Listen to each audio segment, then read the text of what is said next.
இயேசு கிறிஸ்துவின் இனிதான நாமத்தில் இன்றைய ஆவிக்குரிய சிந்தனைக்கு உங்களை அன்புடன் வரவேற்கின்றோம். இப்போதும் ஒரு பாடலுக்கு பின்பு உங்கள் சிந்தையை தெளிவிக்கும் ஆவிக்குரிய செய்தியை கேட்கலாம்.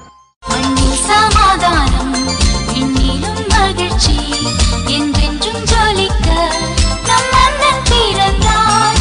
மண்ணில் சமாதானம் என்னிலும் மகிழ்ச்சி என்றென்றும் ஜொலிக்க நம் அண்ணன் பிறந்தார்.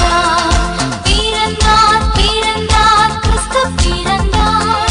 விண்ணிலும் மண்ணிலும் வெற்றி முழங்க. பிறந்தார் பிறந்தார் கிறிஸ்து பிறந்தார். விண்ணிலும் மண்ணிலும் வெற்றி முழங்க. ஆண்டவர் இரட்சகருமாக இயேசுவின் இனிதான நாமத்தினால் என் இதயத்தின் ஆழத்திலிருந்து இந்த ஆடியோ செய்தியை கேட்டுக்கொண்டிருக்கிற உங்கள் ஒவ்வொருவருக்கும் இனிய கிறிஸ்துமஸ் நல்வாழ்த்துக்களை தெரிவித்துக் கொள்கிறேன். அநேகருக்கு நான் யாரென்று தெரியாது, இதை கேட்கிற நீங்களும் எனக்கு யாரென்று தெரியாது. நான் எல்லாரையும் இயேசு அறிந்திருக்கிறார். அந்த இயேசுவின் நாமத்தினால் உங்களை வாழ்த்துவதில் மிகுந்த சந்தோஷம். இன்னும் அந்த கிறிஸ்துமஸ் நாட்களிலே வாழ்த்து கூற வேண்டுமா? பல விதத்தில் பல கேள்விகள் பல பிளாட்ஃபார்ம்ல இன்னைக்கு விவாதிக்க நாட்கள் வந்துவிட்டோம். ஆனால் இது ஒரு நற்செய்தியை சொல்லுகிற ஒரு நாள் என்று சொல்லி நான் நம்புகிறேன். அதை நாம் எல்லோரும் அறிந்து கொள்ள வேண்டும். ஏனென்றால் இன்று ஒரு செய்தி என்று சொன்னாலே எல்லோருக்கும் அதிலே சந்தோஷம் இல்லை, பயம் இருக்கிறது. அது நற்செய்தியாகவும் இல்லை. ஆனால் இன்று நான் சொல்ல போகிற அல்லது நாம் வேதத்தில் பார்க்கிற இந்த செய்தி பயத்தை நீக்கக்கூடியது, பயமில்லாத ஒன்று. அடுத்ததுல நற்செய்தி இருக்குது, நல்ல காரியம் அதுல இருக்குது. மூன்றாவது மிகுந்த சந்தோஷத்தை கொடுக்கக்கூடிய காரியம் இருக்குது. வேதத்திலே நான் வாசிப்போமான லூக்காவின் சுவிசேஷம் 2ஆம் அதிகாரம் 10ஆம் வசனத்தை வாசிக்கிறேன். தேவதூதன் மேய்ப்பர்களை நோக்கி, பயப்படாதிருங்கள், இதோ எல்லா ஜனத்துக்கும் மிகுந்த சந்தோஷத்தை உண்டாக்கும் நற்செய்தியை உங்களுக்கு அறிவிக்கிறேன். மேய்ப்பர்கள் இரவு நேரத்துல தங்களுடைய மந்தைய வயல்வெளிகளை மடக்கி காத்துட்டு இருக்கிறாங்க. இயேசு பிறந்த அன்று அங்கு தேவதூதர்கள் இறங்கி நின்று ஒரு செய்தியை கொடுக்க போறாங்க. அப்ப தேவதூதர்கள் நின்ன உடனே அந்த இடம் முழுவதும் பிரகாசிக்கிறது, வெளிச்சம். மேய்ப்பர்கள் பயந்துட்டாங்க. அவங்களுக்கு ஒரு செய்தி சொல்லி வந்திருக்கிறது, பயப்படுற செய்தி இல்லப்பா, பயப்படாதங்கன்னு சொல்றாங்க. நம்பர் 2, அது நற்செய்தி இருக்கு, நல்ல காரியம் இருக்குது. எப்படின்னு சொன்னா அது உங்களுக்கு ரட்சகர் பிறந்திருக்கிறாரு. 3வது அது உங்களுக்கு சந்தோஷத்தை கொடுக்குன்னு சொல்றாங்க. அதுதானே நடந்தது. அடுத்த வசனமா தான் சொல்லி இதை பார்க்கும் பொழுது பயம் போகிறது. இயேசு பிறந்த செய்தியை கேட்ட உடனே அது நற்செய்தி. அதற்கு தான் காத்துக் கொண்டிருந்தால் ஏறக்குறைய 400 ஆண்டுகள் கிறிஸ்து பிறப்பதற்கு முன்பாக எந்த விதத்தில் தீர்க்கதரிசிகளோ மற்ற காரியங்கள் மூலம் ஆண்டவர் தன்னை வெளிப்படுத்தவில்லை. அமைதியான அல்லது வெறுமையான வருடங்கள் என்று சொல்லி வரலாறுகள் சொல்லுகிறது. ஆனால் இயேசுவின் பிறப்பு ஒரு பெரிய மாற்றத்தை கொண்டு வர, அதான் கிமு கிபி என்று பிரிக்கப்படுகிறது. சரித்திரமே மாறுகிறது.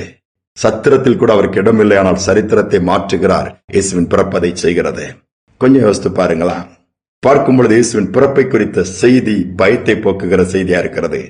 அது நற்செய்தியாக இருக்கிறது. ஏனென்றால் அவர் நம்மளை மீட்டெடுக்கிறவர், ரட்சிக்கிறவர், ரட்சகர் என்று சொல்லப்பட்டிருக்கிறது. அவர் வாழ்க்கைக்கு நம்மளை தகுதிப்படுத்தி ஆயத்தப்படுத்தி இந்த வாழ்க்கைக்கு நம்மை கொண்டு போகிற கர்த்தர். எவ்வளவு பெரிய மேன்மை!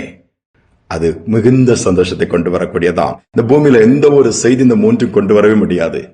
ஒன்னு பயம் இருக்கும், அல்லது அந்த செய்தியில ஒரு துக்கமான காரியம் இருக்கும், அல்லது அதுல சந்தோஷம் இருக்காது. அப்படியாண்டு காட்டிட்டு போயிடும். மிகுந்த சந்தோஷம். இன்னைக்கு எல்லாருக்கும் நற்செய்தியா, எல்லாருக்கும் சந்தோஷத்தை கொடுக்கக்கூடியதா, எல்லாரையும் தைரியப்படுத்துகிற ஒரு செய்தி தான் இயேசுவின் பிறப்பு. அதனாலதான் இந்த நாட்களிலே இயேசுவின் பிறப்பை குறித்து எல்லாருக்கும் பகிர்ந்து கொள்ளப்படுகிற, உலகம் எங்கும் இந்த நாட்கள்ல கிறிஸ்துமஸ் நாட்கள் என்று சொல்லி இன்றைக்கு தான் பிறந்தாரா யாருக்கு தெரியுமா? அது நமக்கு தேவையில்லை. இயேசு பிறந்தது உண்மைதானே, மனுக்குலத்திற்கு அனுப்பப்பட்டது உண்மைதானே, அதை நினைவு கூறுவோம். ஒரு சகோதரன் எதிர்பாராத விதத்தில் ஒரு கொலை குற்றத்திலே மாற்றிக்கொள்கிறார். தூக்கு தண்டனை விதிக்கப்படுகிறது. குடும்பம் முழுவதும் துக்கத்தினால் மாறிவிட்டது.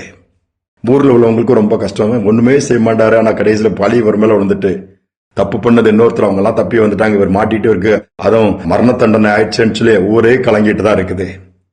என்ன செய்யறது? நாட்கள் நெருங்கிட்டே இருக்குது. அந்த தூக்கு தண்டனைக்கு எல்லாத்துலயும் கன்ஃபார்ம் ஆயிடுச்சு. அந்த நாளும் வந்துருச்சு.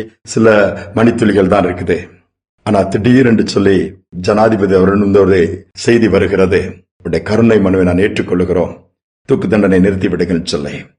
இந்த செய்தி கேட்டவுடனே அந்த சகோதரனுக்குள்ள இருந்த அந்த மரண பயம் மாறிடுச்சு.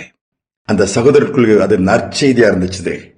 கூப்பிடுவாங்க, தூக்கு மேடையில் நிறுத்தி நம்ம கொண்டுருவாங்கன்னு தான் நினைச்சிட்டு இருந்தாரு. ஆனா அந்த செய்தி, நீ சாக போவதில்லை, தூக்கு தண்டனை நிறுத்தி வைக்கப்பட்டு நீ ஆயுள் தண்டனையாய் மாற்றப்படுகிறது.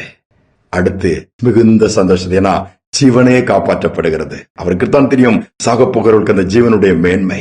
எத்தனை பேரை பார்க்கிறோம், ஐயோ என்ன காப்பாற்ற மாட்டீங்களா டாக்டர் பிடிச்சு எத்தனை பேர் கெஞ்சுறாங்க. மரணம் அந்த பாதை வரும்பொழுதுதான் அந்த ஒரு பயம் தொற்றிக் கொள்கிறது. அலறுகிறதை பார்க்கிறோமே. முழு குடும்பமும் சந்தோஷப்பட்டுச்சு. அவர் மரண தண்டையிலிருந்து விடுவிக்கப்பட்டார். இன்றைக்கு நமக்கு கொடுக்கப்படுகிற செய்தி நற்செய்தி, பயத்தை நீக்கக்கூடிய செய்தி. அந்த செய்தி இயேசு பிறந்திருக்கிறார். நம்முடைய உள்ளத்திலே இடம் கொடுப்போம். அவர் உள்ள வந்துட்டாலே போதும். பயத்தோடு இருக்கீங்களா? ஃபர்ஸ்ட் பயம் உங்களை விட்டு போயிடும். இயேசு உள்ள இருந்தாருன்னா தைரியம் வந்துடும். எதையும் ஃபேஸ் பண்றதுக்கு நீங்க ஆயத்தமாயிருவீங்க. எதிர்காலத்தை பற்றி கவலைங்கிறதே இருக்காது. இயேசு பார்த்துக் கொள்வார் சொல்லுவீங்க. அதோடு மட்டுமல்ல, சந்தோஷமாவே இருப்பீங்க. ஏனென்றால் உங்கள் இருதயத்துல நிறைவு இருக்கும். குறைவு இருந்தா துக்கம் நிரப்பிடும், பாரம் நிரப்பிடும், மற்றவங்க போடுற குப்பெல்லாம் நம்ம இருதயத்துல வந்து விழுந்துரும். அதை தான் திங்க் பண்ணிட்டு இருப்போம். இன்னைக்கு இயேசு நம்முடைய உள்ளத்துக்குள்ள வந்து முழுவதுமா தங்கி இருக்க இடம் கொடுப்போம். அன்று வேறுவேளை சத்திரத்தில் இடம் இல்லாமல் இருக்கலாம். இன்னைக்கு ஆண்டவர் சத்திரத்தை தேடி வரல, அரண்மனையை தேடி போகல. இன்றைக்கு அதற்போல அங்கங்க தேடி அலையிற நம்முடைய இருதயத்தை தேடி தட்டிட்டு இருக்கிறாரு. திறந்து கொடுப்போம். இன்னைக்கு உள்ள வந்துட்டா நமக்கு அது நற்செய்தி, பயத்தை நீக்கக்கூடிய செய்தி. அதோடு மட்டுமல்ல, நமக்கு சந்தோஷத்தை கொண்டு வருகிற செய்தி. அர்ப்பணிப்போமா? உள்ளத்துல வாங்க ஆண்டவரே, எப்பவுமே தங்கிருங்க இடம் கொடுங்க. இது போதும்.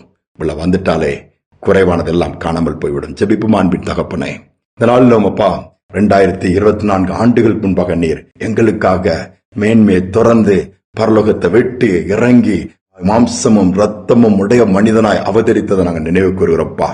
மேய்ப்பருக்கு அந்த செய்தி சந்தோஷத்தை கொண்டுச்சு. அந்த செய்தி தைரியத்தை கொடுத்துச்சுப்பா. பயந்து போனவங்களை பயப்படாம இருக்கக்கூடிய செய்தியாய், அவள் நற்செய்தியாய், ஏனென்றால் ரட்சகர் பிறந்திருக்கிறான்னு சொல்லக்கூடிய அளவுக்கு அந்த செய்தி அவள் ஏற்றுக்கொண்டு தேடி வந்து பணிந்து பிரமித்து உம்முடைய நாமத்தை, உம்முடைய பிறப்பை பிரசித்திப்படுத்தினாங்கன்னு சொன்னது போல இன்றும் நாங்கள் அதை நினைவு கூறுகிறோம். நீர் பிறந்ததற்காக ஸ்தோத்திரம். இந்த நாள் எங்கள் உள்ளங்கள்ல பரங்கப்பா, எங்களுடைய இல்லங்கள்ல நீங்க நிறைந்திருங்க.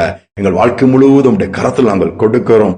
நீர் நிறைவா இருப்பீங்கன்னு சொன்னா, எங்களுக்குள்ள வந்து தங்கி இருப்பீங்கன்னா எங்க வாழ்க்கை முழுவதும் சந்தோஷம் தான் இருக்கும். சூழ்நிலைகள், நெருக்கங்கள், பாடுகளை பார்த்து நாங்கள் பின்வாங்க மாட்டோம், சோர்ந்து போக மாட்டோம், நிலைத்திருப்போம். அந்த கிருபையை கேட்கிற ஒவ்வொருவருக்கும் உண்டாகட்டும். தாழ்த்தி ஒப்புக் கொடுக்கிறேன். இயேசுவின் நாமத்தில் வேண்டிக் கொள்கிற நல்ல பிதாவே, ஆமேன், ஆமேன். இயேசு நமக்காக பிறந்திருக்கிறாரு. நம்முடைய உள்ளத்துல இடம் கொடுப்போம், இல்லத்துல இடம் கொடுப்போம். எல்லாம் இனிதாக மாறும். இந்த சிந்தனையோடு நாளை தொடருவோம். மீண்டும் நாளை தினம் சந்திப்போம்.